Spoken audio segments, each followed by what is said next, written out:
Magandang araw o gabi po. Ako si Alan. Gusto ko lang ibahagi ang kwentong ito na nangyari sa aking tiyuhin noong dekada 70 sa isang liblib na baryo sa bulubundukin ng San Nicolas, sa bahagi ng Luzon. Ang kwentong ito ay hindi ko malilimutan dahil hanggang ngayon dala-dala pa rin ng pamilya namin ang takot tuwing nababanggit ang lugar na yon. Taong 1975 noon, uso pa ang pagpunta sa mga malalayong probinsya para maghanap ng trabaho sa mga trosohan o di kaya sa mga taniman ng nyog. Nagsimula ang lahat na mapagpasyahan nilang pumasok sa isang bahagi ng gubat na tinatawag nilang Sitio Kalatog. Sabi ni Maria, wag na wag silang lalayo sa daan, lalo na kapag palubog na ang araw. Virgil, siguraduhin yung hindi kayo hihiwalay sa akin ha, habang naglalakad tayo. Babala ni Maria kay Virgil habang hinihingal sila sa pag-akyat sa mabatong dalisdis. Huwag kang mag-alala Maria, sanay naman kami sa hirap ng daan pero bakit parang iba ang simoy ng hangin dito? Sagot ni Virgil habang pinapahid ang pawi sa kanyang noo gamit ang kupas na bimpo. Iba talaga dito Virgil, sinasabi ko sa inyo. Ang mga nakatira sa taas ng bundok na yan ay hindi basta-basta tao. Mga ermitanyo sila. Pero hindi sila katulad ng ermitanyong nagdarasal. Mabagsik sila at ayaw nila ng dinadalaw ang kanilang teritoryo. Paliwanag ni Maria. Napahinto si Esther sa paglalakad at lumingon sa paligid. Ramdam daw nila Esther na parang may nakamasid sa kanila mula sa mga malalaking puno ng balite at nara. Virgil, parang may sumusunod sa atin sa gilid ng mga kawayanan. Bulong ni Esther kay Virgil habang nakakapit sa braso nito. Guni-guni mo lang yan Esther, pagod lang tayo sa biyahe. Pagpapakalma ni Virgil kay Esther kahit na siya mismo ay nakakaramdam na ng kakaiba at kaba. Si Leo naman ay tila hindi naniniwala. Maria, matatanda na tayo. Ang kwento tungkol sa mga maligno at ermitanyo ay panakot lang sa mga bata. Sabi ni Leo habang tumatawa ng mahina. Leo, huwag ka magsalita ng ganyan dito. Baka marinig nila tayo. Habang papalalim sila sa kagubatan, napansin ni Virgil na biglang tumahimik ang paligid. Nawala ang huni ng mga ibon at tanging mga kaluskos lang ng kanilang mga paa sa tuyong dahon ang naririnig. Bandang alas 5 na ng hapon noon, ang sikat ng araw ay hirap ng tumagos sa makakapal na dahon ng mga puno. Biglang tumigil si Maria sa tapat ng isang malaking punso na napadilibutan ng mga baging. Tumabi kayo rito, magpasintabi kayo. Utos ni Maria. Tabi-tabi po, Nuno. Mahinang sabi ni Virgil. Ngunit si Leo sa halip na sumunod ay naupo sa isang malaking ugat ng puno at nagsindi ng sigarilyo. Virgil, magpahinga muna tayo. Ang sakit na ng binti ko Reklamo ni Leo. Hindi pa nakakasagot si Virgil nang biglang may narinig silang mahabang sipon mula sa taas ng puno. Hindi iyon huni ng ibon, tunog iyon ng tao na tila tumatawag. Sino yun? Tanong ni Virgil habang tumitingala. Walang sumagot, pero nakita ni Pilara na ang mga dahon sa taas ay gumagalaw ng mabilis kahit walang hangin. Virgil, umalis na tayo rito. Natatakot ako. Sabi ni Pilara na nanginginig na ang boses. Nagpatuloy sila sa paglalakad hanggang sa makakita sila ng isang maliit na dampa sa gitna ng gubat. Akala nila ay doon na sila makakapaglipas ng gabi.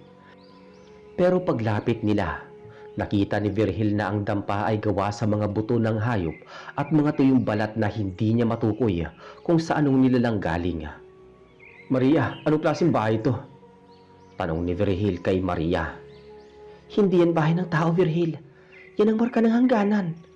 Nakapasok na tayo sa teritoryo ng mga mababagsik na ermitanyo. Sagot ni Maria na maputla ang muka. Biglang may lumitaw na isang matandang lalaki sa harap nila. Napakahaba ng balbas nito na abot hanggang bewang. Madungis ang suot na tela at ang kanyang mga mata ay kulay puti lahat. Walang itim. Sino ang nagbigay sa inyo ng pahintulot na dumaan sa aking bakuran? Tanong ng matanda na ang boses ay parang nanggagaling sa ilalim ng lupa. Napatras si Virgil at agad na humarang sa harap ni Esther. Pasensya na po, Lolo. Napadaan lang po kami. Naghahanap lang po kami ng matutuluyan. Paliwanag ni Virgil sa matanda. Hindi sumagot ang matanda. Tinignan lang nito si Leo na hawak pa rin ang kanyang sigarilyo. Ang amoy ng usok mo ay masangsang sa aking ilong. Wika ng matanda kay Leo. Pasensya na po. Papatayin ko na po to. Sabi ni Leo. Virgil, tignan mo ang mga paa niya. Bulong ni Esther kay Virgil. Napatingin si Virgil sa paanan ng matanda. Doon lang niya napansin na ang mga paa nito ay nakaharap sa likuran at hindi ito tao. Maria, anong gagawin natin? Mahinang tanong ni Virgil kay Maria habang inaalis ang tingin sa nilalang. Huwag kayong tatakbo. Kapag tumakbo kayo, iisipin nilang kayo ay mga ligaw na hayop na pwedeng katayin. Babala ni Maria kay Virgil at sa mga kasama nito. Lumingon ang ermitanyo sa direksyon ng masukal na bahagi ng gubat at naglabas ng isang kakaibang tunog. Isang ungol na parang asong ulol. Mula sa madidilim na bahagi ng mga puno, may narinig silang mga yabag. Maraming yabag. Virgil, may mga kasama siya, sabi ni Pilar. Lumabas ang tatlong katulad ng matanda. Lahat sila ay may mahahabang kuko at ang kanilang balat ay tila balat ng puno sa kapal at gaspang.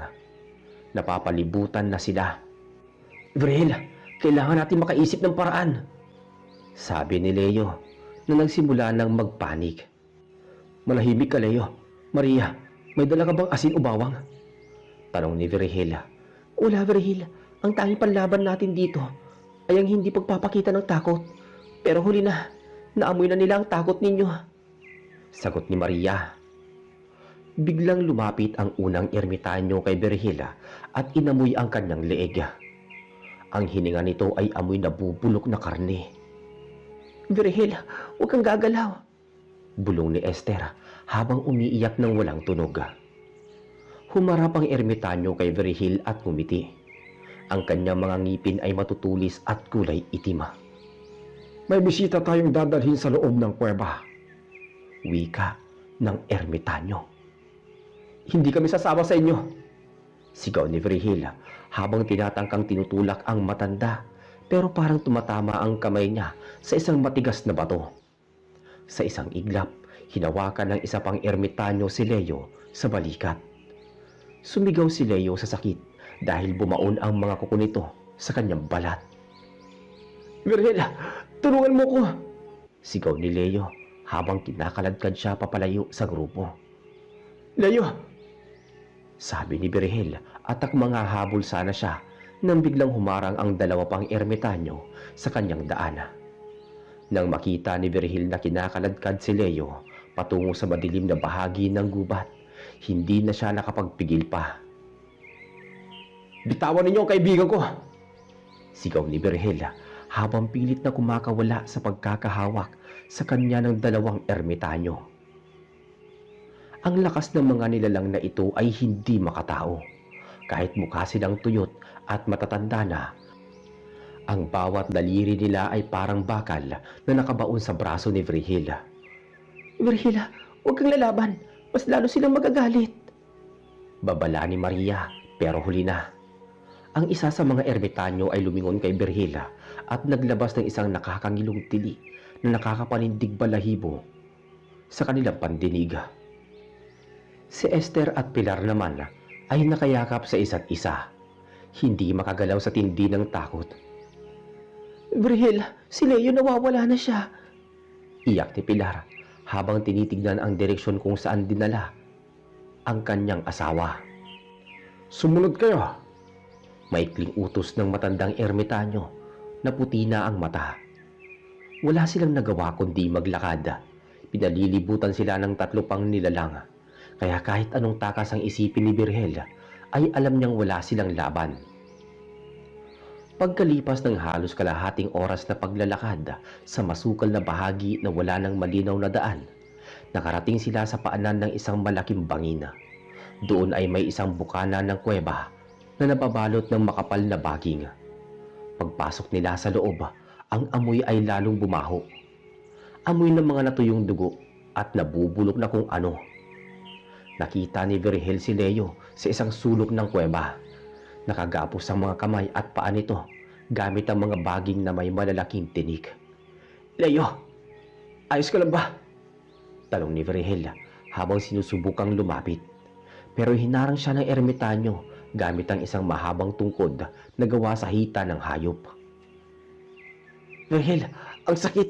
Ang lalim ng mga tinik!" Nangihinang sagot ni Leo.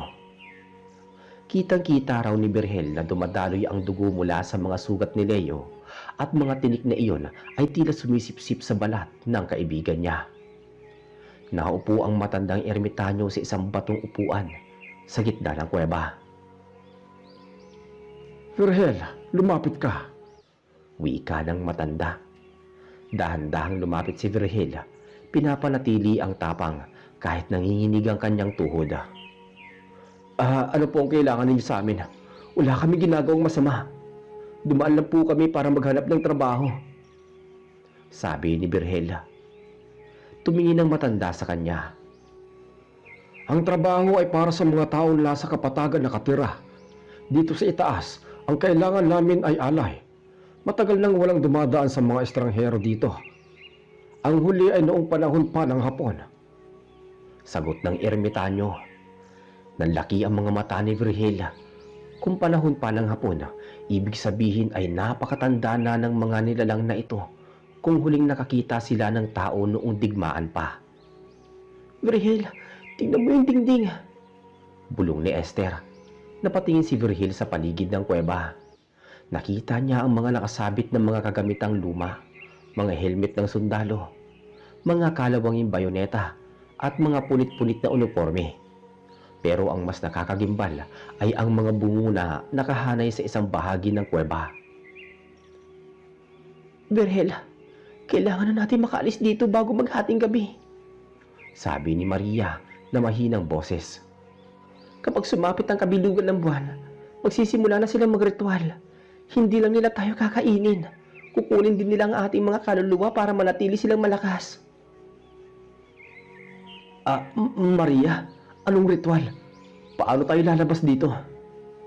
Tanong ni Virgil. Kailangan natin ng abala. Virgil, tingnan mo yung lalaking ermitanyo na nasa tabi ni Leo.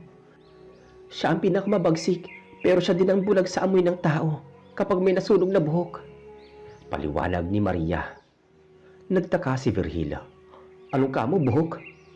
Oo, ang buhok ng tao ay may dalang sumpa para sa kanila kapag sinunog. Kinuha ni Virgil ang kanyang lighter sa bulsa, isang lumang zipo na daladala niya palagi. Tumingin siya kay Esther at Pilar. Alam nilang kailangan magsakripisyo. Esther, Pilar, kailangan ko ng kaunting buhok nyo. Sabi ni Virgil. Kahit natatakot, kumuha si Virgil ng kutsilyo sa kanyang bag at mabilis na pumutol ng isang kumpul ng buhok mula kay Esther at Pilar. Pati na rin sa sarili niya. Pinagsama-sama niya ito habang ang mga ermitanyo ay abala sa paghahanda ng malaking kawa sa gitna ng kuweba. Dahan-dahang gumapang si Virgil patungo sa isang maliit na apoy na nakasindi sa gilid. Virgil, mag-iingat ka, Virgil. Bulong ni Esther. Eksaktong pagtalikod ng matandang ermitanyo, hinagis ni Virgil ang kumpul ng buhok sa apoy. Sa isang sandali, bumalot ang isang nakakabaho at makakapal na usok sa loob ng kuweba. Ang mga ermitanyo ay nagsimulang umungol at mapasigaw. Tila ba ang usok na nasusunog na buhok ay parang asido sa kanilang mga ilong at mata. Ngayon na, Virgil, kalasin mo si Leo. Sigaw ni Maria. Mabilis na tumakbo si Virgil kay Leo gamit ang kanyang kutsilyo. Pilit niyang tinalupan ang mga baging na may tinik. Leo, magtiis ka. Lalabas tayo dito. Sabi ni Virgil habang pilit na binubuhat ang kaibigan na halos hindi na makatayo. Aray, Virgil, ang paa ko. Sigaw ni Leo nang mahila ang isang tinik na bumaon ng malalim. Nagkagulo sa loob ng kuweba. Ang mga ermitanyo ay nagbabanggaan dahil hindi sila makakita sa kapal ng usok.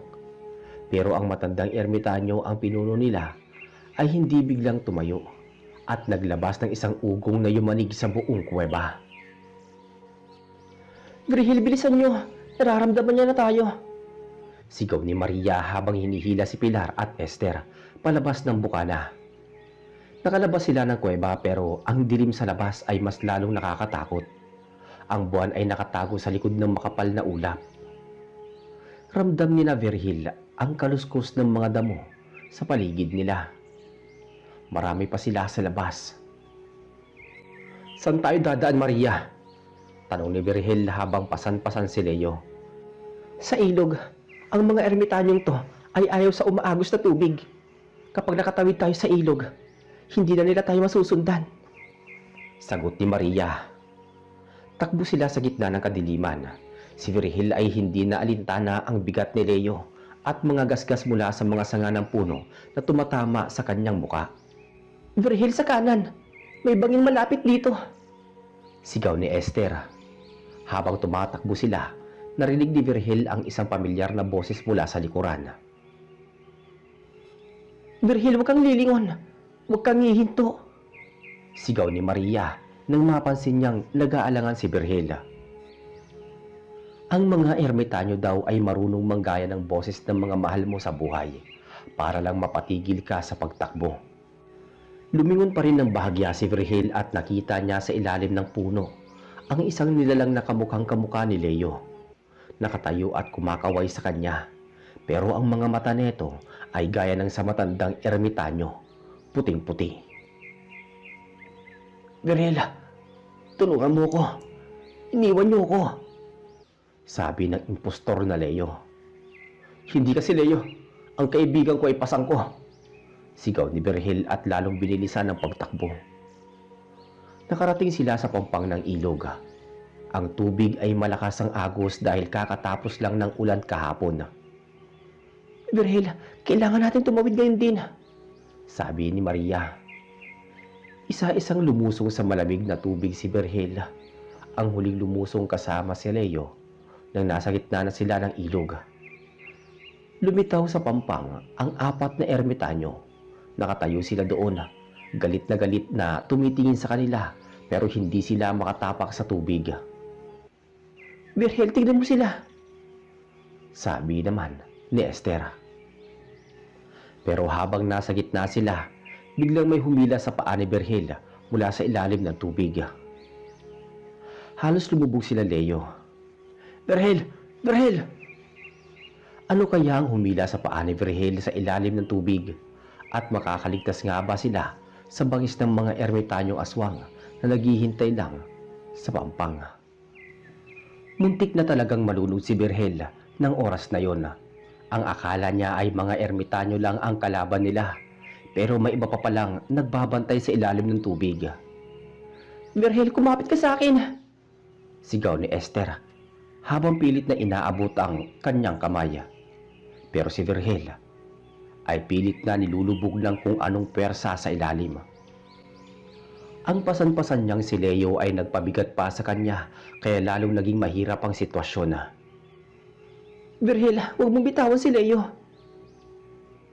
Sigaw ni Pilar na nasa mababaw na bahagi ng ilog. Sa ilalim ng tubig, idinilat ni Virgil ang kanyang mga mata kahit mahapdi. Doon niya nakita ang isang nilalang na parang tao pero ang balat ay madulas at may mga kaliskis. Isang syokoy o baka naman ay alagad din ng mga ermitanyong aswang. Mabilis na kinuha ni Virgil ang kanyang kutsilyo mula sa kanyang bewang at sinaksak ito sa kung anong mahawakan niya sa ilalim. Biglang bumitaw ang kapit sa kanya at lumitaw ang maitim na dugo sa ibabaw ng tubig. Agad na sumulpot si Virgil sa ibabaw, humahabol ng hininga. Virgil, halina kayo! Sigaw ni Maria. Sa wakas ay nakatawid sila sa kabilang pampang. Basang-basa sila at nanginginig sa lamig. Nang lumingon si Virgil sa pinanggalingan, nakita niya ang apat na ermitanyo na nakatayo pa rin Sa may kabilang bahagi, ang matandang ermitanyo na puti na ang mata ay nakaturo sa kanila. Virgil, huwag mo siyang titignan sa mata, sabi ni Maria. Sinusumpa niya tayo. Dagdag pa niya. Virgil, umalis na tayo rito. Parang bumibigat ang pakiramdam ko, sabi ni Leo na kahit sugatan ay pilit na naglalakad sa tulong ni Virgil. Nagsimula silang maglakad palayo sa ilog, pasok sa isang maliit na malinis na bahagi ng kagubatan.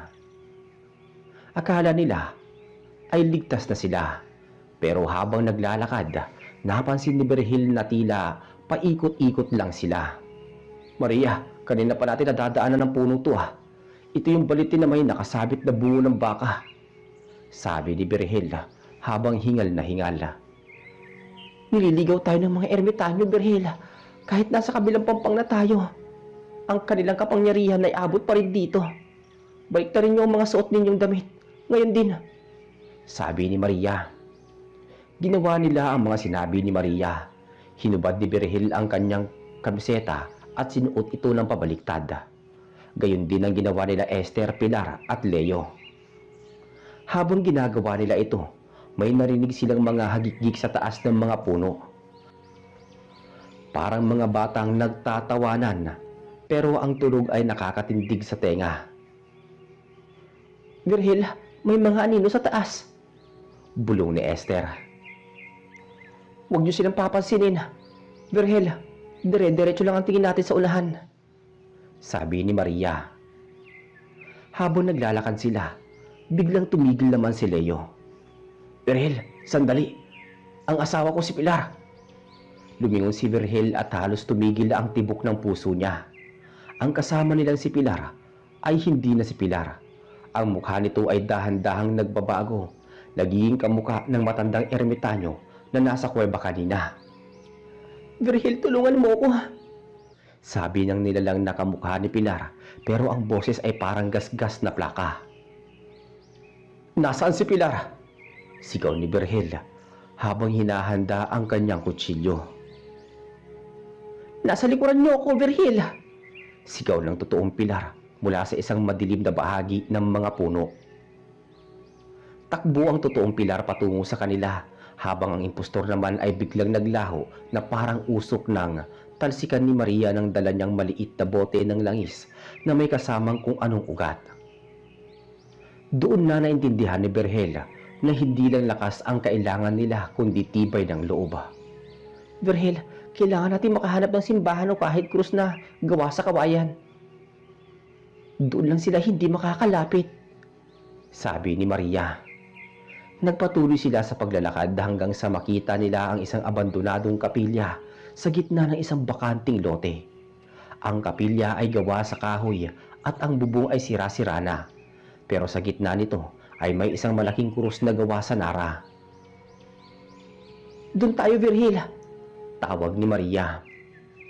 Pumasok sila sa loob ng kapilya.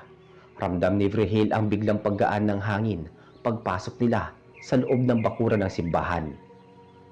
Naupo sila sa sahig, pagod na pagod at puno ng sugat. Virgil, ang sugat ni Leo kailangan malinis, sabi ni Esther habang pinupunit ang laylayan ng kanyang palda para itali sa binti ni Leo. Salamat, Virgil. Akala ko talaga kukunin na nila ako kanina, mahinang sabi ni Leo. Huwag ka mag-alala, Leo. Hindi kita pababayaan. Magkakasama tayong makakalabas dito, sagot ni Virgil. Sa labas nakita ni Virgil ang mga anino ng mga ermitanyo. Nakapalibot sa kapilya. Hindi makapasok pero hindi rin umaalis. Ang kanilang mga mata ay nagniningning sa dilim na parang mga mata ng pusa. Virgil, hanggang kailan tayo dito? Tanong ni Pilar.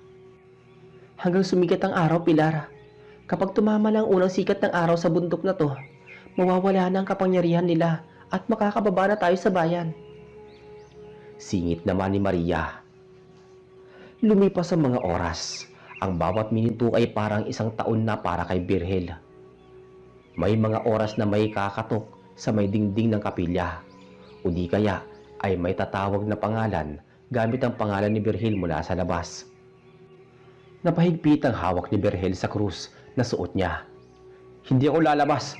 Alam kong hindi kayo ang nanay ko," sigaw ni Berhel. Biglang niyanig ng malakas na hangin ang kapilya. Ang mga lumang kahoy ay humuhuni na parang babagsak na. "Berhel, mukhang mawawasak ng kapilya," sabi ni Esther. "Kumapit kayo sa krus. Huwag kayong bibitaw," utos ni Berhel. Sa gitna ng kaguluhan, nakita ni Berhel ang matandang ermitanyo na nakatayo sa may bintana. Ang mga kukuneto ay halos kinakalos ang kahoy at pilit na gumagawa ng butas para makapasok. "Ang langis, Maria! Ang langis mo!" sigaw ni Berhel. Kinuha ni Maria ang bote ng langis at ibinigay kay Berhel. Binuksan ito ni Berhel at binuhos sa may bintana kung saan naroroon ang ermitanyo. Isang napapasong amoy ang bumalot sa paligid at ang ermitanyo ay napatras habang napapasigaw sa sobrang sakit. Akala nila ay tapos na pero ang matanda ay may huling baraha. Biglang tumahimik ang paligid. Ang hangin ay huminto pero may naisip at narinig si Berhel na isang tunog na mas nakakatakot kaysa sa sigaw ng ermitanyo. Ang tunog ng isang sanggol na umiiyak sa gitna ng gubat. "Berhel, may bata sa labas. Kailangan nating iligtas ang bata." "Esther, wag. Bitag yan," pigil ni Berhel sa kanya. "Pero Berhel, ang lakas ng iyak.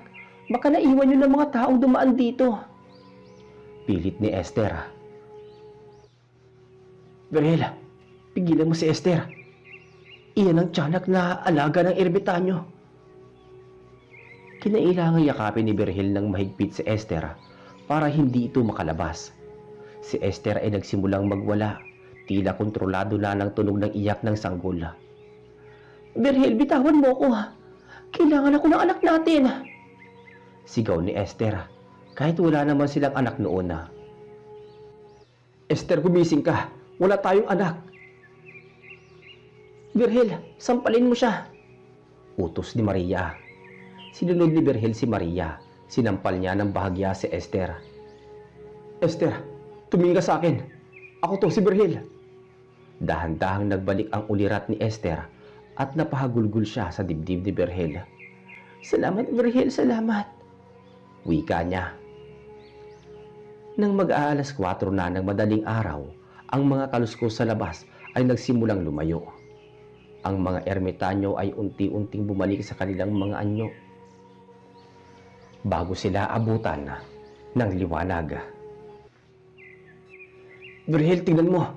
Nagliliwanag na sa silangan," turo ni Leo. Isang matamis na tanawin para sa kanila ang unang sikat ng araw na tumatagos sa mga butas ng kapilya. Ang mga anino sa labas ay tuluyan ng naglaho. Ligtas na ba tayo, Maria?" tanong ni Berhel. "Sa ngayon, Berhel, pero kailangan nating makababa agad bago pa sila makaisip ng ibang paraan para harangin tayo," sagot ni Maria. Maingat silang lumabas ng kapilya. Ang gubat na kanina ay nakakatakot ay tila naging isang ordinaryong gubat na lang sa ilalim ng liwanag. Pero alam ni Berhel na hindi ito ordinaryong liwanag. Habang babala sila sa pagbubundok, may nakita silang isang matandang lalaki na naglalakad, may dalang tumpok ng panggatong. Normal ang itsura nito, hindi katulad ng mga ermitanyo na aswang sa bundok. Magandang umaga po," bati ni Berhel habang alerto pa din.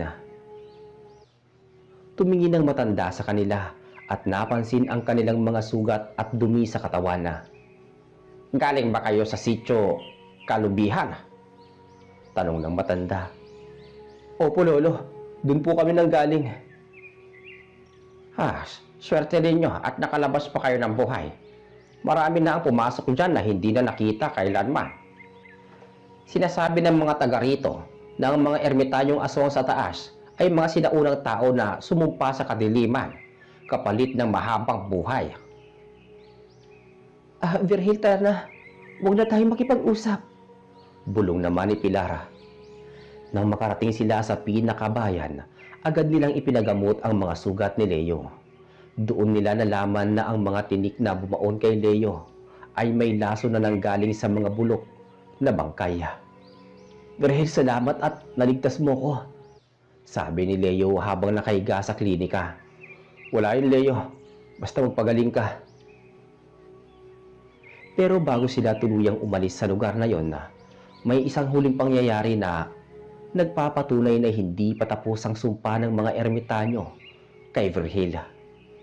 Isang gabi habang nag-aayos ng gamit si Virgil para sa kanilang pag-uwi sa Maynila, may nakita siyang isang maliit na supot sa loob ng kanyang bag.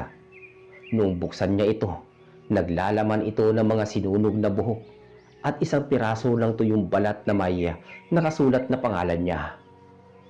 "Virgil, ano yan?" tanong ni Esther.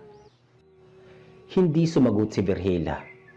Alam niya na kahit nakatakas na sila sa lugar na yon, may bahagi ng kanyang pagkatao ang naiwan sa baryo ng mababagsik na ermitanyo. Akala ni Virgil ay tapos na ang lahat nang makasakay sila sa bus pauwi ng Maynila. Pero ang supot na nakita niya sa loob ng kanyang bag, yung may lamang nasunog na buhok at tuyong balat, ay tila isang pasaporte ng kadiliman. Habang bumabiyahe sila, napansin ni Virgil na si Maria ay tahimik lang sa dulo ng bus. Nakatingin lang ito sa labas ng bintana at ang kanyang mga labi ay tila may binubulong na dasal o orasyon. "Maria, ayos ka lang ba? Kanina ka pa walang kibo ah," tanong ni Virgil. Tumingin si Maria kay Virgil at sa pagkakataong ito, nakita ni Virgil ang pagod at lungkot sa mga mata nito. "Virgil, hindi madaling takasan ng mga ermitanyo. Ang kinuha nila sa inyo ay hindi lang dugo, kundi ang inyong anino." "Anong anino, Maria? Narito naman ang mga anino namin ah," sabi ni Virgil habang tinuturo ang sahig ng bus. "Iba ang tinutukoy ko, Virgil. Simula ngayon, mag-iingat kayo sa pagtulog. Huwag kayong matutulog ng nakaharap sa bintana," babala ni Maria bago ito bumaba sa kanyang destinasyon sa Laguna. Nakarating sina Virgil at Esther sa kanilang maliit na bahay sa Tondo. Gabi na noon at pagod at hindi mapakali si Virgil. Nilagay niya ang misteryosong supot sa isang drawer at sinubukang matulog. Pero doon na nagsimula ang kakatuwang pangyayari. Bandang 2:00 ng madaling araw nagising si Virgil dahil sa isang mahinang kaluskos sa ilalim ng kanilang katre. Parang may kumakamot sa sahig nila. "Esther, naririnig mo ba yon?" bulong ni Virgil habang kinakapa ang asawa sa tabi niya. Pero hindi sumagot si Esther. Nang lumingon si Virgil, laking gulat niya dahil ang katabi niya ay hindi si Esther. Ang katabi niya ay isang tumpok ng mga tuyong dahon at baging nahugis tao. "Esther!" sigaw ni Virgil habang napapatalon sa higaan. Biglang bumukas ang ilaw. Nakita ni Virgil si Esther na nakatayo sa may pintuan ng kusina. May hawak na baso ng tubig. "Virgil, anong nangyari sa'yo? Bakit ka sumisigaw?" Huminga ng malalim si Virgil nang tignan niya ang kama. Wala na ang mga dahon. Wala, Esther. Masamang panaginip lang." Kinabukasan, dinalaw sila ni Pilar. Umiiyak ito at tila hindi nakatulog. "Virgil, si Leo, ayaw niyang kumain. Nakatingin lang siya sa kisame at paminsan-minsan naglalabas siya ng tunog na parang sa aso, umuungol." Dinalaw agad nila Virgil si Leo. Doon ay nakita nila ang kaibigan na nakaupo sa sulok ng kwarto. Ang mga sugat ni Leo na dapat ay magaling na ay kulay itim pa rin at may lumalabas na malapot na likido. "Leo, kaibigan, kamusta ka na?" tanong ni Virgil. Lumingon si Leo. Ang mga mata ni Leo ay nagsisimula ng maging maputi, katulad ng mga ermitanyo sa San Nicolas. "Virgil, ang lamig. Kailangan ko ng init," sabi ni Leo, pero ang boses niya ay parang dalawang taong sabay na nagsasalita. "Pilar, kailangan nating hanapin si Maria. Siya lang nakakaalam kung paano tututigil," sabi ni Virgil. Ngunit bago pa sila makakilos, Biglang sumara ang lahat ng bintana at pinto sa bahay nila Leo. Ang liwanag ng araw sa labas ay tila naglaho at napalitan ng isang madilim na asul na liwanag. Virgil, narito na sila, sabi ni Pilar. Mula sa anino sa ilalim ng kama ni Leo, lumabas ang mahahabang kuko. Isang pamilyar na amoy na nabubulok na karne ang humahalimuyang sa loob ng kwarto. Virgil, ibalik mo ang kinuha mo sa amin. Bulong ng isang boses na tila nang gagaling sa loob mismo ng mga dingding. Wala akong kinuha sa inyo, sabi ni Virgil. Ang aming buhay, ang aming lihim, sabi ng boses. Doon naalala ni Virgil ang supot. Ang supot na nasa drawer niya. Doon nakatali ang kanilang sumpa. Kailangan natin bumalik sa bahay, Esther. Pilar, bantayan mo si Leo. Huwag mo siyang hayaang lumabas ng kwarto. Utos ni Virgil. Mabilis na tumakbo sina Virgil at Esther pabalik sa kanilang bahay. Pero habang tumatakbo sila sa kalsada, napansin ni Virgil na ang mga tao sa paligid ay tila hindi sila nakikita. Ang mga sasakyan ay dumadaan lang na parang walang mga anino. Virgil, bakit parang walang tao sa paligid? Tanong ni Esther. Hindi ko alam, Esther. Dire-diretso lang tayo. Nang makarating sila sa kanilang bahay, hinalughog ni Virgil ang drawer. Pero wala na doon ang supot. Ang nahanap lang niya ay isang bakas na basang lupa na hugis paa ng tao. Isang paang nakaharap patalikod. Virgil, nasa taas siya! Turo ni Esther sa kisame. Nakatitig sa kanila ang matandang ermitanyong puti ang mata. Nakadikit ito sa kisame na parang butiki. Hawak nito ang supot ng nasunog na buhok. Virgil, huli na ang lahat. Ang iyong kaibigan ay isa na sa amin. Wika ng ermitanyo sabay lundag bababa.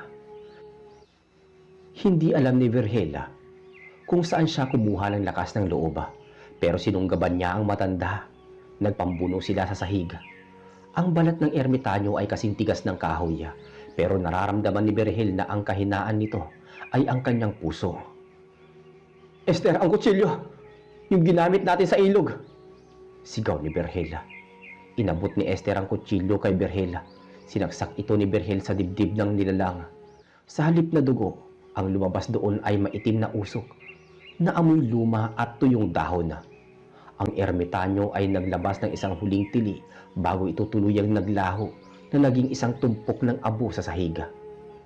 Virgil, ayos ka lang ba? Tanong ni Esther. Sa tingin ko, Esther, pero kailangan natin puntahan si Leo. Bumalik sila kina Leo. Nakita nila si Pilar na nakayakap kay Leo na mahimbing nang natutulog. Ang mga sugat ni Leo ay nagsimula na ring magkulay rosas, tanda na gumagaling na ito. Virgil, biglang nawala ang dilim kanina. Parang may pumutok na bula. Kwento ni Pilar. Napaupo si Virgil sa tabi ng kanyang kaibigan. Tapos na. Wala na sila. Wala na sila. Pero habang nagpapahinga sila, isang sulat ang dumating para kay Virgil. Galing ito kay Maria ang nakasulat. At ang nakalagay doon. Virgil, alam kong nagtagumpay kayo sa ngayon, pero ang ermitanyo ay hindi basta-basta namamatay. Sila ay bahagi ng lupang ating nilalakaran. Huwag ninyong kalilimutan ang nangyari sa inyo sa sityo. Dahil balang araw, ang bundok ay tatawagin muli at tatawag muli. Doon po nagtatapos ang unang engkwentro ni Virgil sa mga mabagsik na ermitanyo. Pero ang hindi nila alam nila Virgil, ang abo na naiwan sa kanilang sahig ay dahan-dahang humahalo sa hangin ng Maynila.